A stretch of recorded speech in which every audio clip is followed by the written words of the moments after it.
the same diets as white women, we lose less weight and we lose it slower, even when we're following the diet than our white women counterparts. It's literally that the racism that you're experiencing and the struggle to make ends meet actually means the diet don't work for you. So according to the woke folk on the left, the reason why you and I do not want to be fat is not because we want to live a long life and look damn good doing it, but instead because we're racist and we are agents of white supremacy. I mean, after all, everything is racist according to the folks on the left. So let's get into an article written by an expert on the subject where she basically breaks down just how racist you and I are for wanting to be thin, God forbid being in shape, and worse off, being skinny. So let's go ahead and get into it without further ado. I know sometimes I can eat up a lot of this with commentary, but you know what? It's my channel and that's what I do. If you want to read the article by itself, damn it, go ahead and do so. Appreciate you for tuning in. Get yourself a little something to sip on, and let's get into the ridiculousness of the wokety woke folk. All right, so title of the article is NPR Podcast Urges Thinness, a Product of White Supremacy and Patriarchy. Of course, we got to throw the patriarchy. It's always got to be the patriarchy. The white man is the reason why we got an expectation to not be 450 pounds, not fitting in the back of an Uber or Lyft. All right. Fat Talk author. That's fantastic. Sounds like quite a book. I'm sure I want to pick up a copy. And journalist Virginia Soul Smith. I wonder if she added that soul there. You know what I mean? Because it gives a little, it's like Ibrahim Kendi. Real name Henry Rogers, but Ibrahim Kendi hits different. You could sell a book on anti-racism with Ibrahim Kendi, not necessarily Henry Rogers. So Virginia Soul Smith asserts that thin ideal is a byproduct of white supremacy and the patriarchy while appearing on NPR's Fresh Air. So Fresh Air meets Fat Talk. Great. If you got Fat Talk going, you definitely gonna need some fresh air. Soul Smith spoke with NPR journalist Tanya Mosley on the podcast Tuesday to discuss her new book as well as obesity issues throughout the country. During this discussion, Soul Smith linked thin privilege could be compared to white privilege. Now, this is interesting because, back in the day when you used to have, obesity issues that are being discussed, the discussion was usually, how do we make sure that our kids aren't, becoming pre-diabetic or diabetic at the age of 6? Like, how do we make sure that our population is exercising, eating the right foods, and not becoming grotesquely obese? How do we make sure that we're not being a burden onto our taxpayers because of the epidemic of obesity? That used to be the type of talk. Nowadays, the talk is, how do we create awareness that if you want to be thin or you support thinness, you indeed are racist? Yeah, welcome to the year of our Lord 2025. Thin privilege is a concept that I think is tricky to get our heads around because if you have it, you don't really see how much you have of it. Ooh, it's kind of sneaky. It's like, if you got it, you don't really know how much you got of it, but it's there at all times, always. I mean, it's a lot like white privilege in that way because you don't see how much it's benefiting you, Soul Smith says.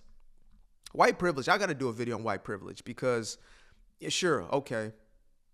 Yeah, but also, when I had moved back in with my folks for a little bit, settled down so I could come all the way up, they were in not the neighborhood itself, but right in the outskirts of the neighborhood. It was a very impoverished community and about maybe 75% white folks.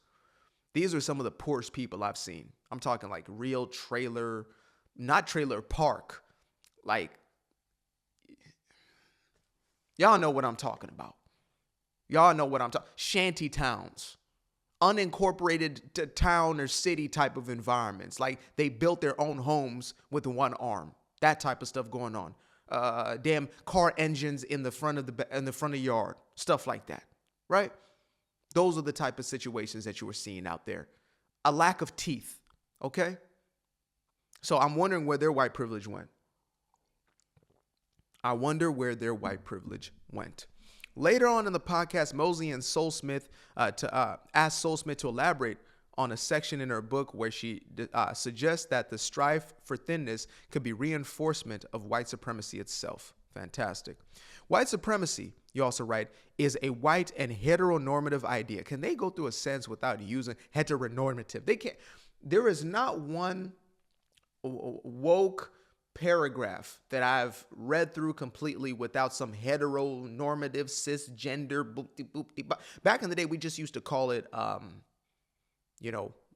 maybe white, right? White person. Now it's cis, hetero. We got to make sure that you know exactly what they're classified. Don't you ever call me cis nothing. I am not your cis. I may be your bruh, your bro, your brother. I'm not your cis. I'm not a cis nothing. I'm a straight bruh. When we strive for thinness, you write, we're reinforcing every other form of stigma at the time. You kind of alluded to this. For people of color, specifically thin privilege, then gives you access to white privilege. Can you explain this? Mosley asked. Yeah, I mean, the thin ideal is definitely a white ideal. When we trace the history of modern diet culture, we really trace it back in the United States to the end of slavery. And Sabrina Strang's book, Fearing the Black Body, is sort of, the iconic work on this that I would refer people to. Okay, so this book has been referred to a few times. Fearing the Black Body. Somebody let me know, have you read this book, and would you recommend this book to a sane individual? Let me know in the comments below. So, obviously, white supremacy is trying to maintain the power structure, so celebrating a thin white body as the ideal body is a way to other and demonize. Oh, what is so othering? So other is now an adjective to other. Oh, it's now a verb. Like you other people. Like I can other you now, right? Am I reading that right? As the ideal body is a way to other and demonize. My goodness, y'all are creative as that. Why are y'all not using these superpowers of nonsense words made up for good in this world? Demonize black and brown bodies, bigger bodies, anyone who doesn't fit into the norm. Now, I did do my own extensive research, aka 2-second Google search, to see exactly what this individual looks like. Because I thought to myself, surely with all this smoke for thin people, I'm almost certain, I'm almost positive that I know exactly what this individual here looks like. Almost positive. What is it? Virginia Smith or Soul Smith. Okay. Oh, yep. Y'all are seeing that, right? Oh.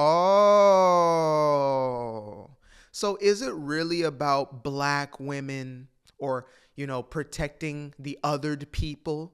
Or is it about justifying your own place in life as opposed to doing the work which would better every part of your life? There's a lot of folks out there who watch me who've lost a lot of weight or on the journey of losing weight, etc. They're doing better for themselves or have that desire and aren't making excuses.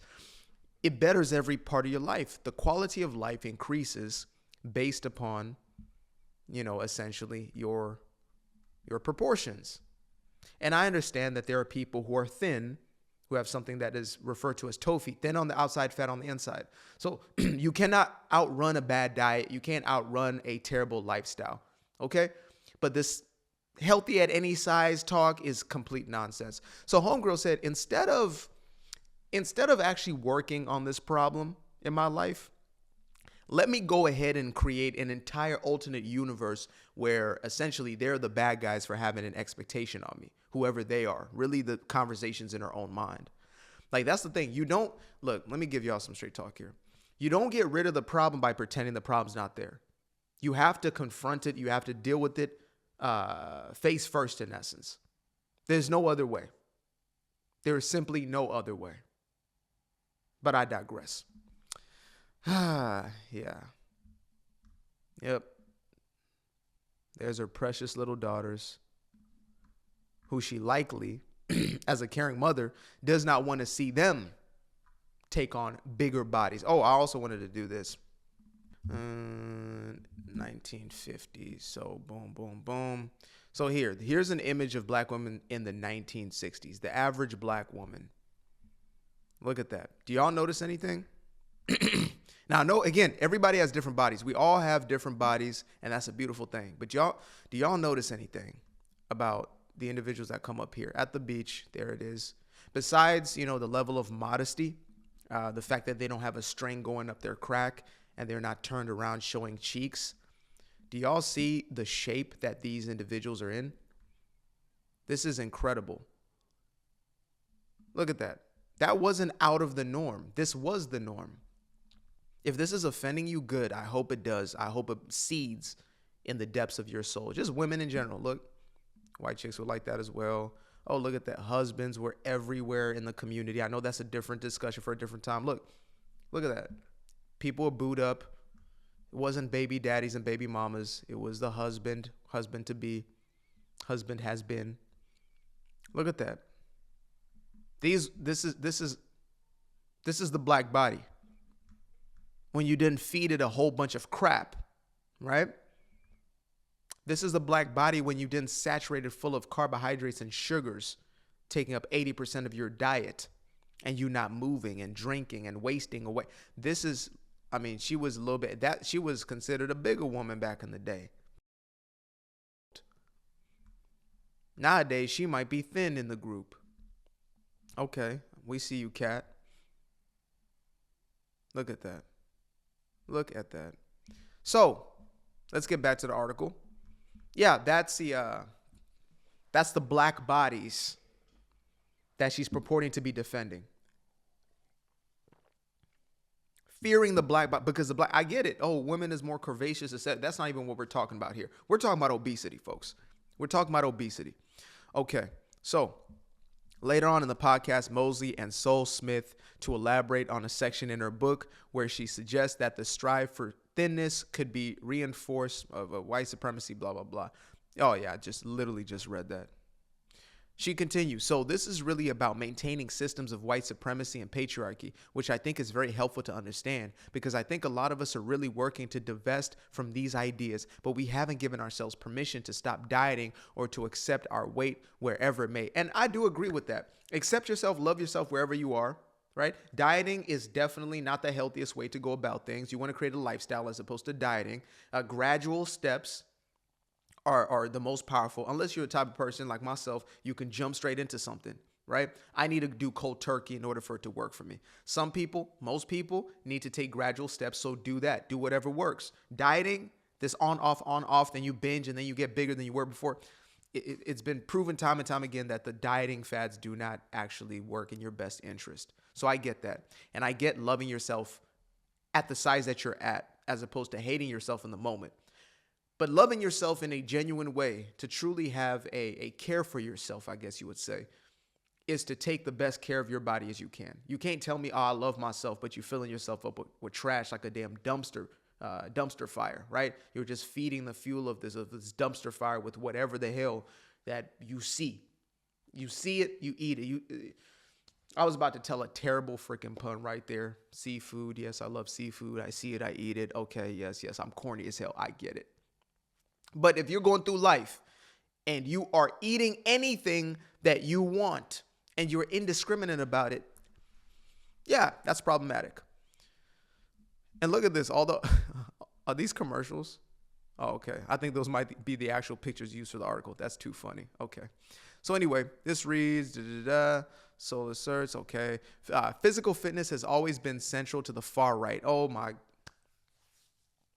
I was waiting for it. I was waiting for the little mustache man to make his arrival. Okay, so that right there, I might have to cover. So, physical fitness has always been central to the far right. In my by the little mustache man's fixation on boxing and jiu-jitsu, believed they could help him create an army of millions whose aggressive spirit and impeccably trained body combined with fanatical love of the fatherland. Oh my goodness. So now, okay, Joe Rogan, you better watch, because all that jujitsu that you're doing is actually far right extremism. That's probably what led you to become one of the little mustache man's own regime. That's probably why you are the way that you are, because you love that jujitsu, damn it. So boxing and jujitsu. So rigorous physical exercise, the requirement of an army to be in shape. No wonder why No wonder why these people, let me see if I can actually find this.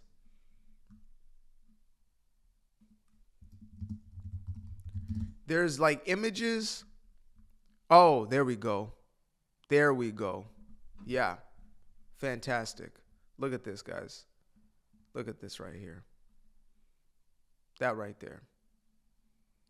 That's the woke version of the army. This is celebrating black bodies right here. According to the left, that's celebrating black bodies. I digress. Fanatical love. Okay, fantastic. Oh, yep. There's just nothing left because what else can you say after that level of insanity? So we learn something new every day, folks. I guess if you're exercising, then you are basically committing some of the most atrocious acts, or you're on your way. At the very least, you are on your way to doing exactly what was done in 1930s Germany. You are going to become a part of the little mustache man's regime if you start to rigorously exercise. And God forbid you actually be in shape. So thank you very much, Soul Smith, for enlightening us. Because, some of us just don't have that level of intellect. Some of us are, simple-minded folk, the uneducated of the world. And so, yeah, this has brought some sophistication into my life. Thank you for teaching us about fatness and racism. I will make sure to never again monitor what I eat and to never move from the seat ever again. Thank you.